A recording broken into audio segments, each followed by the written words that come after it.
Sarah Jenkins walked through the quiet halls of Atlanta General Hospital, her sneakers making soft squeaking sounds against the polished floor. It was another busy night shift in the rehabilitation ward, but she didn't mind. At 32 years old, she had grown to love the peaceful atmosphere of the night shift, where she could give her full attention to each patient without the usual daytime chaos. On this particular night in March, the ward was getting a new patient. Sarah checked her clipboard as she approached room 412. Marcus Thompson, she read quietly to herself. Age 35, car accident victim, spinal cord injury. She took a deep breath and knocked gently on the door before entering. The man in the wheelchair by the window turned to look at her. Even sitting down, Sarah could tell he was tall. His broad shoulders and muscular arms showed that he must have been very athletic before the accident. But what caught her attention most was his warm smile, which seemed to light up his entire face despite the tiredness in his eyes. "Good evening, Mr. Thompson. I'm Sarah, and I'll be your night nurse during your stay here," she said, walking over to check his vital signs. "Please call me Marcus," he replied, his voice deep and friendly. "And thank you, Sarah. I have to admit, I'm not really looking forward to being here, but I guess I don't have much choice." As Sarah worked, they fell into easy conversation. She learned that Marcus owned a technology company that developed software for businesses. Even from his hospital bed, he continued to run his company using his laptop and phone. His determination impressed her. "You know," Marcus said, watching as she adjusted his IV, "most nurses just come in, do their job, and leave. You're different. You actually listen." Sarah smiled. "Well, my mama always said that healing isn't just about medicine. Sometimes people need someone to talk to just as much as they need their medications." Over the next few weeks, Sarah found herself looking forward to her shifts when Marcus was awake. He told her stories about growing up in Boston, about building his company from scratch, and about his dreams of using technology to help people. Despite being confined to a wheelchair, his spirit remained unbroken. One night, she found him looking frustrated as he struggled with his physical therapy exercises. Without thinking, Sarah pulled up a chair beside him.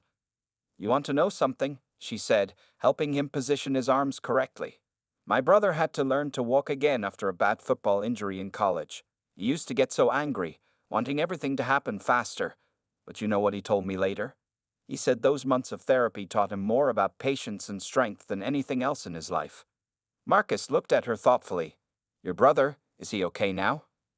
"Better than okay," Sarah smiled. "He runs marathons these days. Different people have different journeys, Marcus. The important thing is not giving up." Their conversations grew longer and more personal as the weeks passed. Sarah's colleagues started to notice how she spent extra time in room 412, but she didn't care. Something about Marcus was different. He made her laugh with his clever jokes, and he actually listened when she talked about her day. One evening, Sarah came in to find Marcus practicing moving himself from his wheelchair to the bed. She moved to help him, but he held up his hand. "I need to learn to do this myself," he said firmly. After several attempts, he managed it, though sweat beaded on his forehead from the effort. The proud smile he gave her made Sarah's heart skip a beat. "See? I'm not completely helpless," he grinned. "I never thought you were," Sarah replied softly.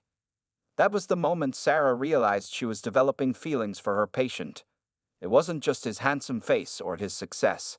It was his courage, his kindness, and the way he refused to let his disability define him. But as a nurse, she knew she had to maintain professional boundaries. Still, she couldn't help but feel a little sad knowing that once he completed his rehabilitation, he would leave the hospital and their nightly talks would end. Little did Sarah know, Marcus had been feeling the same way, and he had already started making plans to make sure their story wouldn't end when he left room 412. 2 months after Marcus left the hospital, Sarah couldn't stop thinking about him. She tried to focus on her work, but room 412 felt empty without his presence. What she didn't know was that Marcus had been gathering his courage to take the next step. One rainy Tuesday morning, as Sarah was leaving her shift, she found Marcus waiting in the hospital lobby. He sat in his wheelchair, dressed in a crisp blue suit, holding a bouquet of yellow daisies. The same flowers she had once mentioned were her favorites during their late-night talks. "I know this might seem forward," Marcus said, his voice slightly nervous, "but would you like to have breakfast with me? I found this nice cafe that's wheelchair accessible just down the street. Sarah looked at her watch, then back at Marcus's hopeful face. I'd love to, she said, her heart beating faster. Just let me change out of my scrubs first. At the cafe, they talked for hours. Marcus told her about his progress with physical therapy and how he was adapting his home to be more accessible. Sarah shared stories about her family and her dreams of opening a small clinic someday. You know, Marcus said, stirring his coffee, being in that accident changed my whole life. But meeting you in the hospital, that changed it too, in a much better way. Sarah blushed. I'm not supposed to date former patients, she admitted. Marcus grinned. Well, lucky for us, I'm not your patient anymore. Their first date turned into many more. Marcus showed Sarah his technology company's office, where he was developing new software to help people with disabilities. His employees clearly respected him, and Sarah was impressed by how he managed everything from his wheelchair with such confidence. Watch this, he said one day, showing her a new project. We're creating an app that helps people find wheelchair-accessible restaurants and stores. I got the idea after trying to plan our first date. Sarah noticed how Marcus never let his disability stop him from living life to the fullest. He taught her to see the world differently, to notice the small things that could make life harder or easier for people with disabilities. One evening, they went to Sarah's family's house for dinner. Her mother, Mrs. Jenkins, was nervous at first, not sure how to act around Marcus. But by the end of the night, she was laughing at his jokes and asking him to share his famous apple pie recipe. You know what I love about you? Sarah's father said to Marcus as they watched a basketball game after dinner. You treat my daughter like a queen, but you don't act helpless just to get her attention. Some men might use their condition to get sympathy, but not you. Marcus looked serious. Sir, your daughter is amazing at her job, but that's not why I fell in love with her. I fell in love with her kind heart, her smile, and the way she sees the good in everyone. Sarah, who was walking past the living room with dishes, stopped in her tracks. It was the first time either of them had used the word love. Later that night, as Sarah drove them home, Marcus reached over and took her hand. I meant what I said back there, he said quietly. I do love you, Sarah. My disability doesn't define me, but it's part of who I am now, and you've never made me feel less of a person because of it. Sarah squeezed his hand, tears in her eyes. I love you too, Marcus. And you're right, your wheelchair is just something you use, like my stethoscope. It's not who you are. That night marked a turning point in their relationship. They both knew they had found something special, a love based on understanding, respect, and seeing past the surface to what really mattered. What Sarah didn't know was that Marcus had already started planning something big. In his office desk drawer, hidden under some papers, lay a small velvet box and plans for a surprise that would change both their lives forever. As Marcus and Sarah's relationship grew stronger, they knew it was time to face their biggest challenge yet, telling Marcus's wealthy family about their plans to get married. Marcus had been putting this off, knowing his family could be judgmental about his choices. One sunny Sunday afternoon, they drove to the Thompson family mansion in their specially adapted van. Sarah's hands were shaking as she helped Marcus with his wheelchair. The house was huge, with perfect green lawns and marble steps leading to the front door. Don't worry, Marcus said, squeezing her hand. They might be a bit difficult at first, but they'll love you once they get to know you.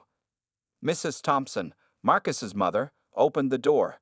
She was wearing expensive clothes and lots of jewelry. Her smile became frozen when she saw Sarah standing next to Marcus's wheelchair. Marcus, darling, she said, hugging her son. And this must be the nurse you told us about? Mom, this is Sarah, my girlfriend, Marcus said firmly, and I'm planning to ask her to marry me. The silence that followed was uncomfortable. Mr. Thompson, who had just walked in, adjusted his tie nervously. Son, he said slowly, perhaps we should discuss this in private. But Marcus shook his head. Anything you want to say, you can say in front of Sarah. They moved to the living room, where Marcus's parents started asking Sarah many questions. Where did she grow up? What did her parents do? How much did nurses make these days? We're just concerned, Mrs. Thompson said, sipping her tea. Marcus is used to a certain lifestyle, and with his condition, he needs someone who can provide proper care, not just love. Sarah felt her face getting hot. I love your son for who he is, she said quietly but firmly. I'm a trained nurse, yes, but that's not why I'm with him. I'm with him because he's kind, smart, and makes me laugh. His wheelchair doesn't matter to me. Marcus reached for Sarah's hand. Mom, Dad, I know you're worried. But Sarah isn't after my money. She didn't even know about our family's wealth when we met. She loved me when I was just another patient in her hospital. Mr. Thompson leaned forward in his chair. Marcus, you have to understand our concerns. We've worked hard to build this family's reputation. And now you want to marry a nurse? Yes, Marcus said proudly. A nurse who sees me as a man, not as a disabled person or a rich family's son. And if you can't accept that, then maybe we shouldn't visit anymore.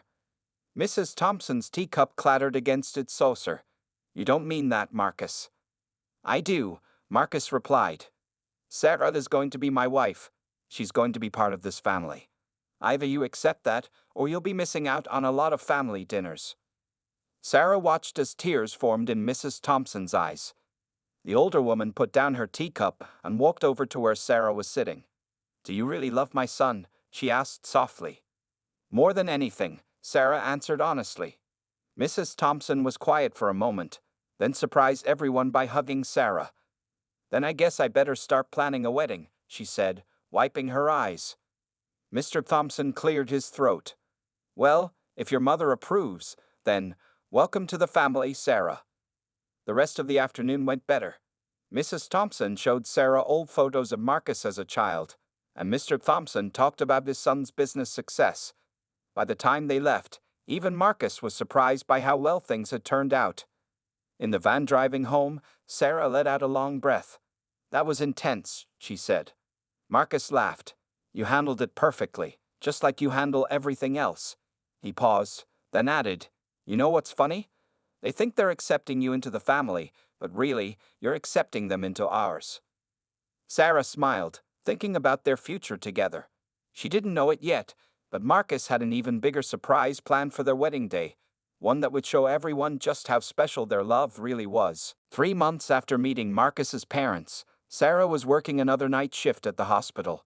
She had no idea that this ordinary night would become the most special one of her life. Around midnight, Sarah got a strange message from the head nurse. There's an emergency in room 412. Please go there right away. Sarah's heart started beating fast. Room 412, that was Marcus's old room, where they first met. When she rushed to open the door, she stopped in surprise. The room was filled with soft lights and yellow daisies. Marcus was there in his wheelchair, wearing a nice suit, with a nervous smile on his face. Marcus? What's going on? Sarah asked, looking around the transformed hospital room. Are you okay? I'm better than okay, Marcus said, wheeling closer to her. Sarah, this room might seem like a strange place for what I'm about to do, but this is where our story began. This is where I fell in love with the most beautiful, caring person I've ever met. Sarah's hands flew to her mouth as Marcus reached into his jacket pocket and pulled out a small velvet box. With practiced moves, he shifted his wheelchair slightly to face her directly. You know, Marcus continued, some people might think it's crazy, a nurse and a patient falling in love. But from that first night when you treated me like a person, not just another patient in a wheelchair, I knew you were special. Tears started forming in Sarah's eyes as Marcus opened the box, revealing a beautiful diamond ring. My disability never mattered to you. You saw past my wheelchair to who I really am. You loved me for me, not for my money, or despite my condition, but just for being myself. By now, several other nurses and doctors had gathered at the doorway, watching quietly. Sarah could hear some of them sniffling. Sarah Jenkins, Marcus said, his voice shaking a little. Will you marry me? Will you continue making my life better every day, just like you did when I was in this room? Sarah was crying now, but she had the biggest smile on her face. Yes, she whispered. Yes, of course I'll marry you. Marcus's hands trembled as he slipped the ring onto her finger. The small crowd in the doorway burst into applause. Dr. Wilson, who had been Marcus's main doctor, stepped forward with champagne glasses filled with sparkling apple juice since they were still in the hospital. To the happy couple, Dr. Wilson said, raising his glass, Who proved that love can heal better than any medicine? Just then, Sarah noticed something else in the room. Both their families were there too, hiding behind a curtain. They came out now, hugging the newly engaged couple. Even Mrs. Thompson was crying happy tears.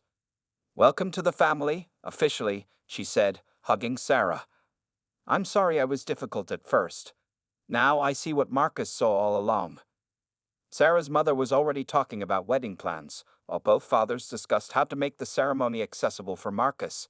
But Sarah and Marcus were lost in their own world, smiling at each other. "I have one more surprise," Marcus said softly to Sarah. "But that one will have to wait until our wedding day." "What is it?" Sarah asked curiously. Marcus grinned. "If I told you, it wouldn't be a surprise. But trust me, it will be worth the wait." As their families celebrated around them, Sarah looked at her engagement ring sparkling under the hospital lights. She thought about how this room 412, had changed her life forever. First as a nurse meeting a special patient, and now as a woman saying yes to spending her life with the man she loved. What Sarah didn't know was that Marcus had an even bigger surprise planned for their wedding day. While everyone thought he was busy with regular physical therapy, he had actually been working on something that would make their wedding day unforgettable. But for now, he just enjoyed watching his future wife's happy face, knowing that their love story was just beginning. In the months leading up to their wedding, Sarah and Marcus faced many challenges while planning their special day. They wanted everything to be perfect, but most wedding venues weren't designed with wheelchairs in mind. "Don't worry so much," Marcus told Sarah one evening as they looked at another venue online.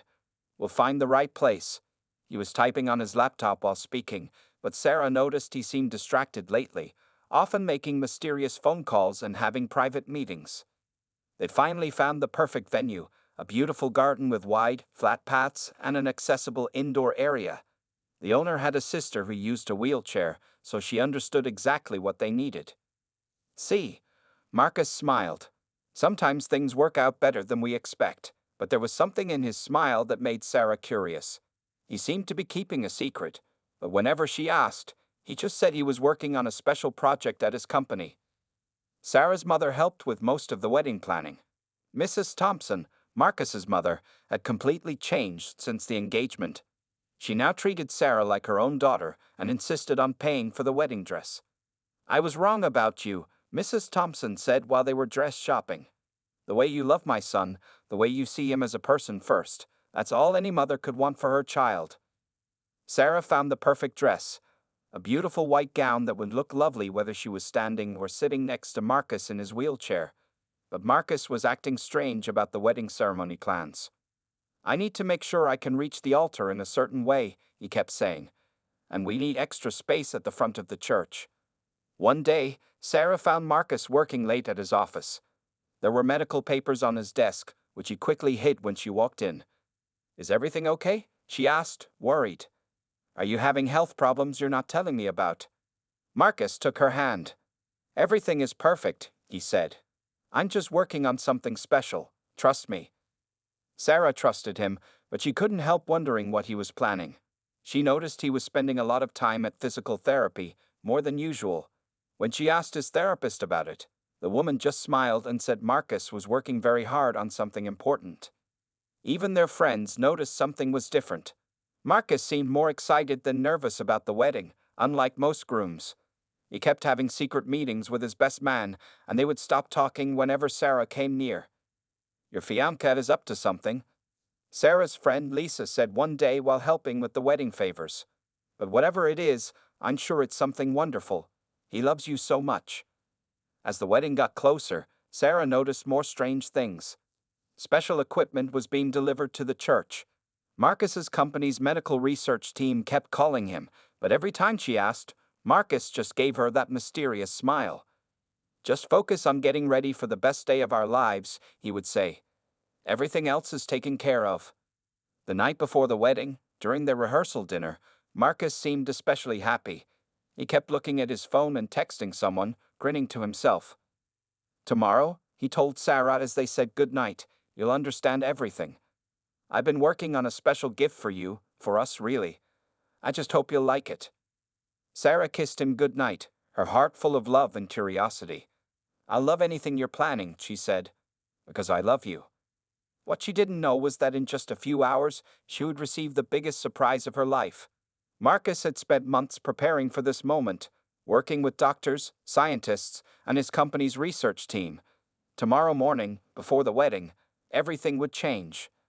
As Sarah lay in bed that night, she thought about their journey. From nurse and patient to soon-to-be husband and wife.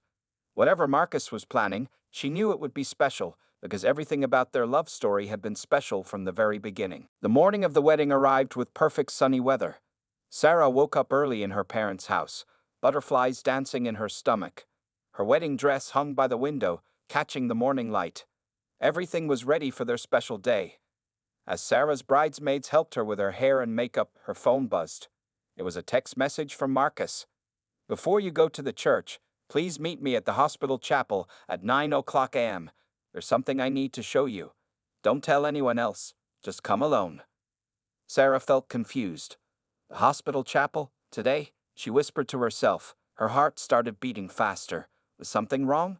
But she trusted Marcus completely, so she made an excuse to her bridesmaids about needing to pick up something special. "I'll meet you all at the church," she said, still in her regular clothes. "I just need an hour." When Sarah arrived at the hospital, everything was quiet. It was strange being here as a visitor instead of a nurse. As she walked toward the chapel, she remembered all the times she had passed by it during her night shifts. The chapel door was closed. Sarah took a deep breath and pushed it open. What she saw made her freeze in the doorway.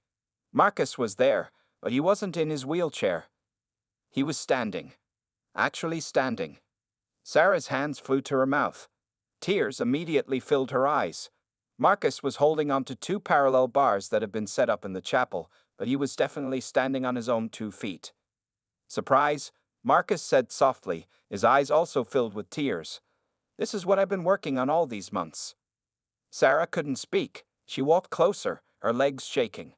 That's when she noticed he was wearing some kind of mechanical braces on his legs, slim, high-tech devices that wrapped around his pants. "They're called robotic assistance braces," Marcus explained, his voice full of emotion. "My company has been developing them secretly for the past year. I've been testing them, working with doctors and scientists, learning to use them. I wanted to stand next to you when we say our vows." Sarah finally found her voice. "But how? When? All those extra physical therapy sessions?" Marcus smiled. "I was training with these braces. They respond to small movements I can still make and help me stand and even walk a little. They're not perfect. I can only use them for a few hours at a time, and I still need some support. But," he took a small step forward, holding the bars, "I can walk down the aisle with you today." Sarah rushed forward to hug him, being careful not to disturb his balance. "You did all this? For our wedding?" "For us," Marcus corrected her. "And not just for the wedding. These braces could help thousands of people with spinal cord injuries. My company will start producing them next year. But I wanted you to be the first to see them on our special day." Just then, the chapel door opened again. Marcus's doctor, physical therapist, and some people from his company's medical team came in. They'd been waiting outside to make sure everything went safely. "We'll be there at the church to help if needed," the doctor said kindly. "But Marcus has worked incredibly hard for this moment. He's ready." Sarah couldn't stop crying and smiling at the same time. "You amazing man," she said to Marcus. "I would have married you if you never left that wheelchair. You know that, right?" Marcus reached out to wipe away her tears. "I know. That's one of the reasons I love you so much. You never saw the wheelchair. You just saw me. But I wanted to give you this gift, to stand beside you as we start our new life together." Sarah kissed him gently, careful not to disturb his balance. "We should go," she said. "We have a wedding to get to, and I still need to put on my dress." As she turned to leave, Marcus called out, "Oh, and Sarah, save a dance for me tonight. I've been practicing that too." Sarah's heart felt like it would burst with happiness as she hurried back to get ready. Their wedding day was already perfect, and it hadn't even properly begun yet. The news of Marcus's surprise spread quickly through the church as guests arrived for the wedding. People whispered excitedly, some wiping tears from their eyes as they heard about the robotic braces that would help him stand for the ceremony. Sarah was in the bridal room, her hands shaking as her mother helped her into her wedding dress. She still couldn't believe what she had seen at the hospital chapel. Her makeup artist had to keep touching up her makeup because happy tears kept rolling down her cheeks. "He did all this for you," Sarah's mother said, fixing her daughter's veil. "That man loves you more than anything in this world." Meanwhile, in another room, Marcus was getting ready with his best man and the medical team. They carefully adjusted the robotic braces under his suit pants. The braces were specially designed to be thin enough to hide under clothing while still being strong enough to support his weight. "Are you nervous?" his best man asked. Marcus smiled. "About marrying Sarah? Not at all. About walking down the aisle? Maybe a little." His mother came into the room and gasped when she saw him standing. "Oh, Marcus," she cried, rushing to hug him. "When you told me about this plan months ago, I couldn't imagine. Look at you." The church slowly filled with guests. At the front, Marcus's company had installed special handlebars, painted white to match the church decorations. They were hidden among the flower arrangements but would give Marcus extra support during the ceremony if he needed them. Finally, it was time. Marcus walked slowly to his position at the altar, supported by his father and best man. A quiet murmur of amazement spread through the church as people saw him standing. Many guests who had known him since his accident were crying openly. The wedding march began to play. Everyone stood and turned to watch for the bride. Sarah appeared at the church entrance, looking beautiful in her white dress, holding her father's arm. When she saw Marcus standing at the altar waiting for her, she started crying again. As Sarah walked down the aisle, she could hear people sniffling and whispering. "He's standing," they said. "It's a miracle." But Sarah knew it wasn't a miracle. It was science, determination, and love. Marcus had spent months secretly working with his company's best engineers and doctors to develop this technology. He had endured countless hours of physical therapy and testing, all to create this moment. When she reached the altar, Marcus took her hands in his. He was standing straight and tall, though Sarah could see the concentration on his face as he worked to maintain his balance. "You look beautiful," he whispered. The priest began the ceremony, but Sarah barely heard the words. She couldn't take her eyes off Marcus's face. Here was a man who had never let his disability define him, who had used his skills and resources not just to stand at his own wedding, but to develop technology that could help others like him.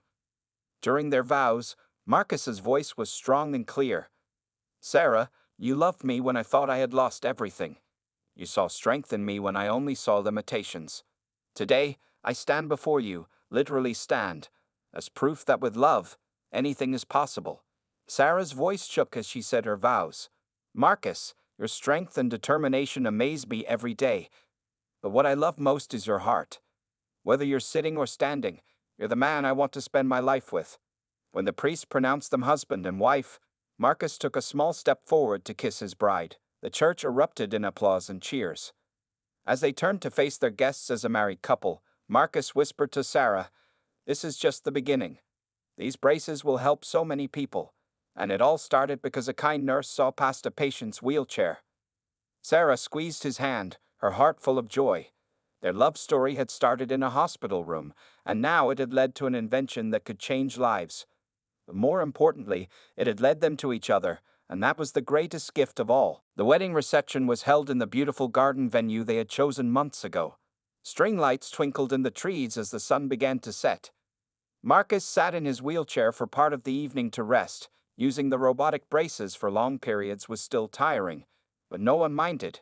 They all understood that today was about more than just standing or walking. When it was time for their first dance, Marcus surprised everyone again by standing up. The DJ announced, "Ladies and gentlemen, please welcome Mr. and Mrs. Thompson for their first dance." Sarah held Marcus gently as they swayed to the music. He had practiced this moment for weeks with his physical therapist, learning how to balance while dancing. They moved slowly, but to everyone watching, it was the most beautiful dance they had ever seen. "I can't believe you learned to dance too," Sarah whispered as they moved together. Marcus smiled. "I had to. I've been dreaming about this moment since the day I met you." Their guests watched with tears in their eyes. Marcus's mother was sobbing happily into her husband's shoulder. Sarah's parents held each other, watching their daughter dance with the man who had proved that love could overcome any obstacle. During dinner, Marcus's best man stood up to make his speech. "When Marcus first told me about his plan to develop these robotic braces, I thought he was crazy," he said. But then he told me why. He said, Sarah deserves a first dance at her wedding. That's when I knew this wasn't just about standing up. It was about showing the world what love can do. Later in the evening, Marcus made an announcement that surprised even Sarah. Today isn't just about our wedding, he said, standing with support from his new wife. My company is officially launching the Thompson Mobility Project. We're going to make these robotic braces available to people who need them, and we're setting up a foundation to help those who can't afford them. The room burst into applause. Several reporters who had been invited to the wedding started taking notes. This wasn't just a wedding story anymore. It was about hope for thousands of people with spinal cord injuries. Sarah looked at her new husband with pride. You never told me about the foundation, she said. Marcus squeezed her hand. I wanted it to be a surprise. Plus, I'm hoping a certain talented nurse might want to help run it. He smiled at her hopefully. Sarah kissed him in answer, making their guests cheer again. As the evening went on, Marcus and Sarah greeted their guests, sometimes with him in the wheelchair, sometimes with him standing. Young children at the wedding were fascinated by the robotic braces, asking innocent questions that Marcus happily answered. Will other people in wheelchairs be able to walk too? One little girl asked. That's the goal, Marcus replied. Sometimes love makes us want to do impossible things, and then we figure out how to make them possible.